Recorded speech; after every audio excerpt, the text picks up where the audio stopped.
26 नोव्हेंबरचा जो एक मोठा आपल्या मुंबईमध्ये आतंकवाद झाला होता, बॉम्बस्फोट झाले होते, तेव्हा प्रत्यक्ष घडलेली घटना मी आमच्या एका परिवाराकडून ऐकली होती की एक व्यक्ती जी नेहमी घरामध्ये असते, सकाळी 10-10:30ची वेळ घरात काम करणारी गृहिणी होती बहुतेक, त्या दिवशी तिला काहीतरी असं वाटलं की नाही आपण जाऊन भाजी घ्यावी बाजारामध्ये, म्हणून ती बाहेर पडली, त्याच ठिकाणी गेली जिथे बॉम्बस्फोट झाला आणि त्या महिलेचा मृत्यू झाला, जी एरवी कधीही घराच्या बाहेर पडत नाही, ती त्याच दिवशी घराच्या बाहेर पडली.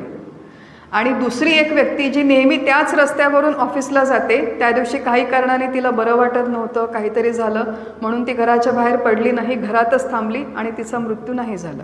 असं का झालं याचं विज्ञानाकडे काय उत्तर आहे? असं काय झालं याचं आपण मानवी बुद्धीतून काय एक्सप्लेनेशन देणार? तर याचं उत्तर या कर्माच्या प्रणालीमध्ये आहे की शेवटची वेळ आली होती, शेवटची घटका आली होती आणि म्हणून उठून रस्त्यावर जायची बुद्धी झाली. हा कर्माच्या प्रणालीने दिलेलं त्याचं उत्तर आहे. दुसरं, हे 2 ऑब्झर्वेशन्स आपण बघितले. तिसरं एक ऑब्झर्वेशन की आपल्या समाजामध्ये खूप विषमता आहे, त्या विषमतेचं उत्तर आपण परत मानवी बुद्धीने एका मर्यादेपर्यंतच देऊ शकतो, त्याच्या पलीकडे ती विषमता आपल्याला संगती लावता येत नाही.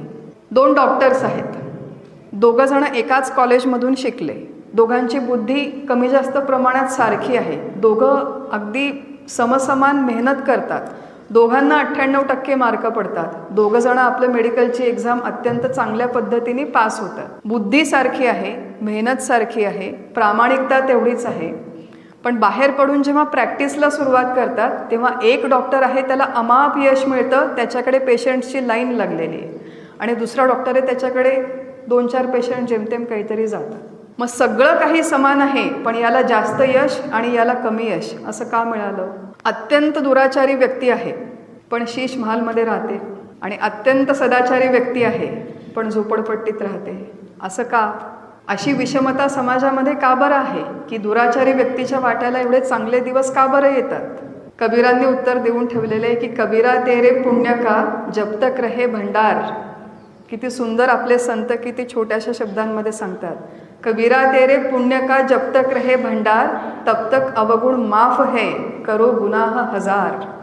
कबीरांनी सांगून ठेवलेले की जोपर्यंत ते पुण्याचं कलेक्शन आहे तोपर्यंत तू चांगले भोग भोगशील, आणि एकदा ते संपलं, पुण्याचे भोग संपले की मग पुढचे भोग आपल्याला दिसतातच आहेत काय आहेत सध्या.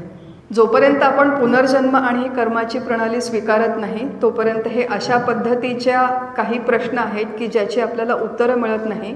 त्यामुळे थोडक्यामध्ये की कर्माची प्रणाली विचारवंत माणसांनी स्वीकारणं आवश्यक आहे, कर्म करणं आवश्यक आहे, आणि कर्म केल्यावरती त्याचे भोगसुद्धा आपल्याला